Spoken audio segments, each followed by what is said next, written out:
Boa noite.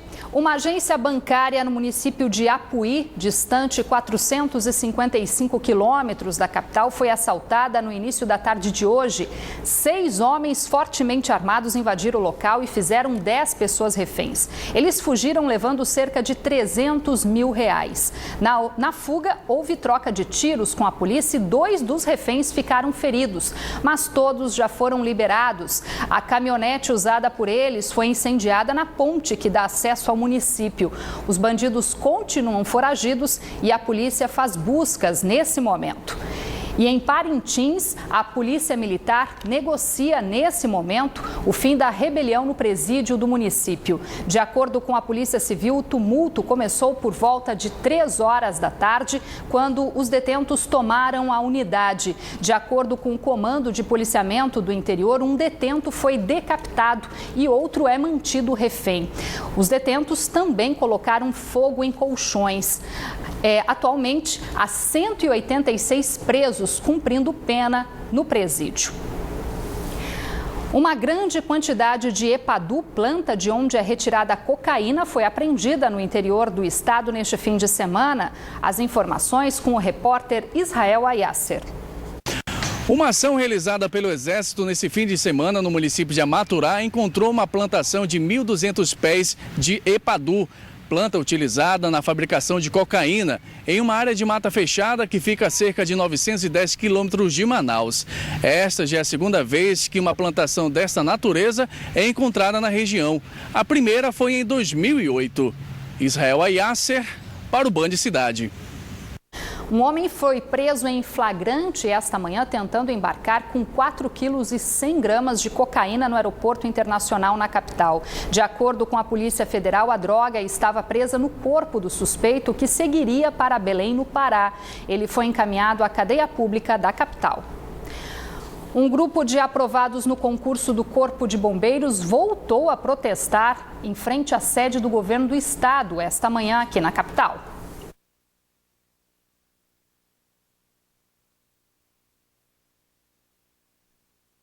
Entre as reivindicações, os manifestantes pediram o início do curso de formação do Corpo de Bombeiros, que os possibilita assumir os cargos. Segundo eles, o concurso foi realizado em 2009, mas até agora os 47 aprovados ainda não foram convocados. O grupo afirma ainda que uma decisão judicial foi emitida no início de agosto e, mesmo assim, as aulas ainda não começaram.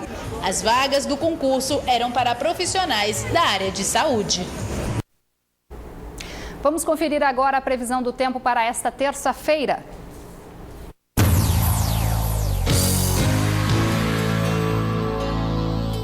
Em Coari, o tempo fica encoberto com possibilidade de pancadas de chuva. As temperaturas variam entre 24 e 32 graus. Em Fonte Boa, a previsão é de tempo nublado a parcialmente nublado, mínima de 21 e a máxima chega aos 36 graus.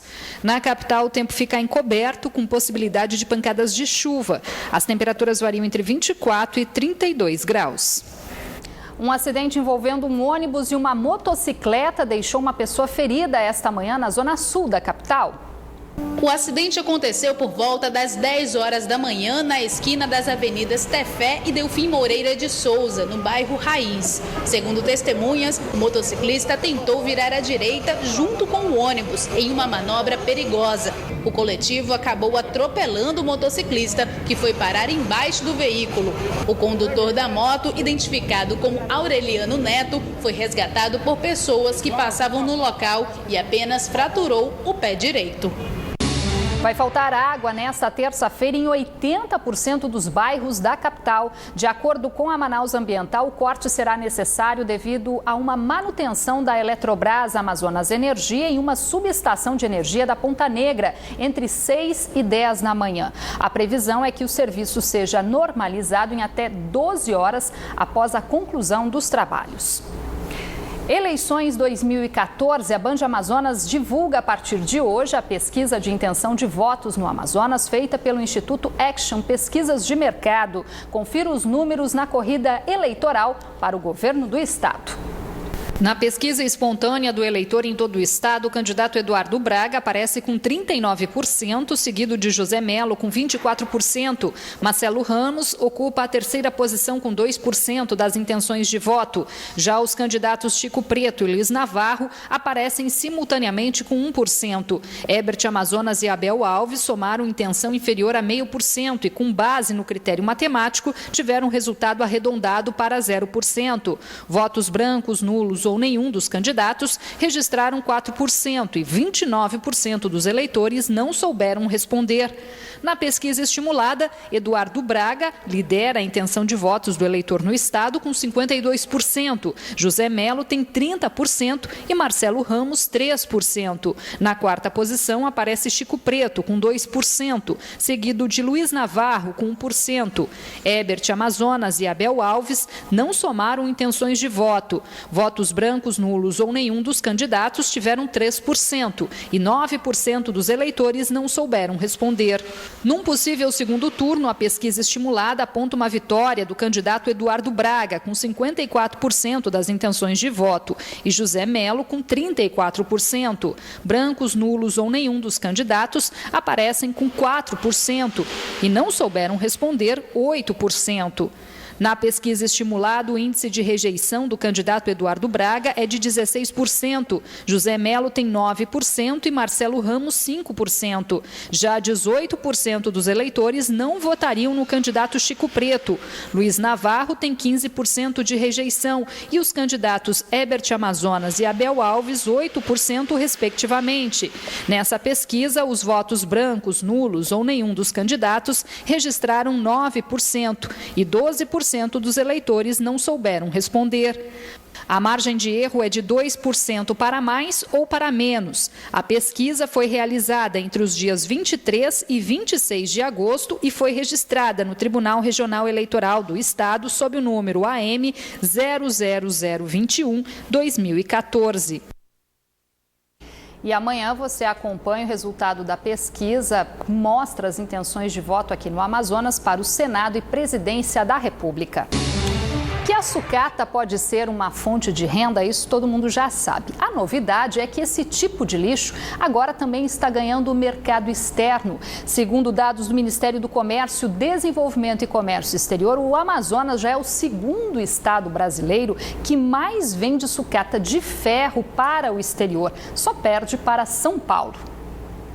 Parar o plástico do metal. Essa é parte da rotina diária da Dona Amélia. O alumínio tratado representa cerca de 20% da renda dela e de mais 12 famílias que trabalham nessa cooperativa de reciclagem. Nós coletamos assim de 4 bag, 5 bag.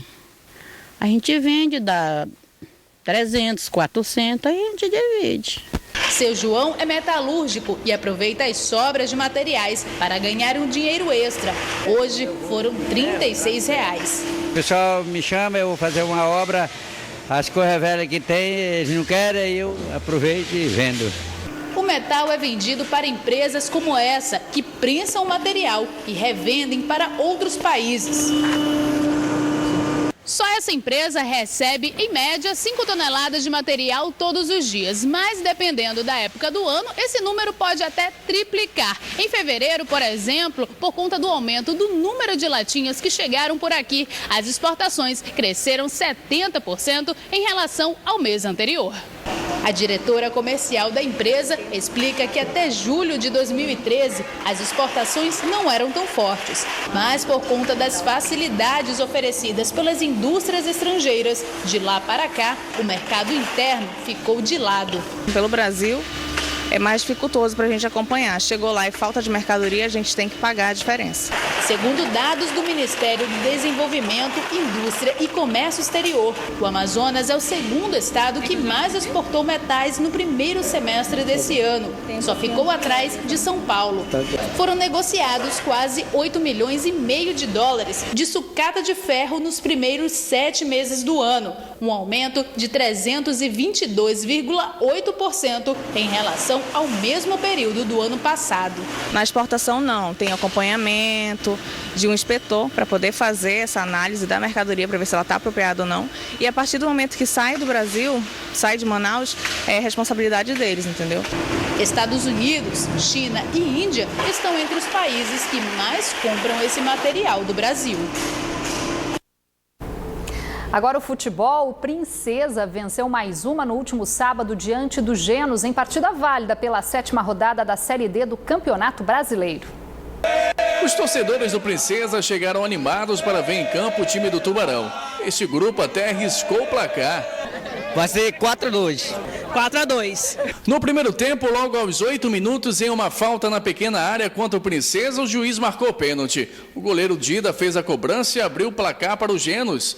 Minutos depois, o jogador Nando deixou tudo igual. Princesa 1, Genos também 1. Aos 20 minutos de uma falta dura contra o lateral Delcinei, o juiz mais uma vez marcou o pênalti, desta vez para a equipe de Manacapuru. Michel Parintins fez a cobrança e ampliou para o Princesa. No finalzinho do primeiro tempo, Nando quase marcou o terceiro, mas o jogador estava impedido. Na etapa complementar, os técnicos dos dois times fizeram substituições. O Princesa voltou mais agressivo e em uma das jogadas, Branco teve uma boa chance de ampliar o placar. Em um contra-ataque, Fininho fez o terceiro para o Tubarão. A equipe de Rondônia reagiu e Everton marcou de cabeça. Nos minutos finais da partida, muito bate-boca entre os jogadores, que acabou com a expulsão de Valdir do Genos e Amaral do Princesa. Final de jogo, Princesa 3, Genos 2. O Genos vinha de 2 vitórias. É no jogo hoje, para nós, de 6 pontos, né? Que estão colados atrás da gente, mas graças a Deus nós demos um grande passo agora, né? Com essa vitória. Com a vitória, o time do Princesa segue na vice-liderança do Campeonato Brasileiro da Série D e enfrenta no próximo domingo o time de Rio Branco na Arena da Floresta. Começou nesta segunda-feira a programação da Semana da Pátria no Amazonas. Na capital, as atividades seguem até o próximo domingo. A abertura da Semana da Pátria e Semana do Amazonas 2014 iniciou com bênção e corrida do fogo na capital. O ponto alto foi a cerimônia de oficialização do início das atividades. O evento contou com estudantes, professores e autoridades civis e militares do estado. A programação visa evidenciar os fatos históricos que marcaram a proclamação da República e a autonomia administrativa do Amazonas. E o desfile escolar é o momento onde o aluno vai para a pista, não é meramente desfilar para as pessoas, mas é trazer esse simbolismo histórico de uma data tão importante e marcante para a história do Amazonas. E isso é importante para, dentro da escola, trazer a reflexão de carregarmos o amor pelo nosso estado. No dia 5 de setembro, data em que se comemora a elevação do Amazonas à categoria de província, a programação terá início às 8 horas da manhã na Praça da Saudade, no centro. Ainda na tarde do dia 5, a partir das 5 horas, será realizado o tradicional desfile cívico escolar no Sambódromo da capital. Já no dia 7 de setembro, data em que é celebrada a independência do Brasil, será realizado na Estrada da Ponta Negra, a partir das 8 horas da manhã, o tradicional desfile cívico-militar, reunindo as Forças Armadas, Exército, Marinha e Aeronáutica, além da Polícia Militar e o Corpo de Bombeiros. Uma oportunidade de nós vermos a Marinha do Brasil realizando um desfile naval, a Força Aérea Brasileira um desfile aéreo e as tropas do Exército com suas viaturas, suas embarcações, realizando esse desfile militar.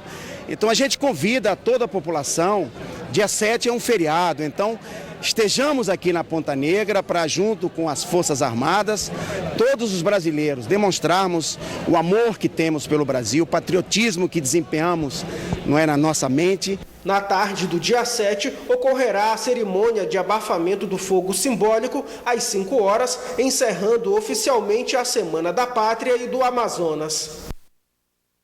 Vem aí o Jornal da Band. Boa noite, até amanhã.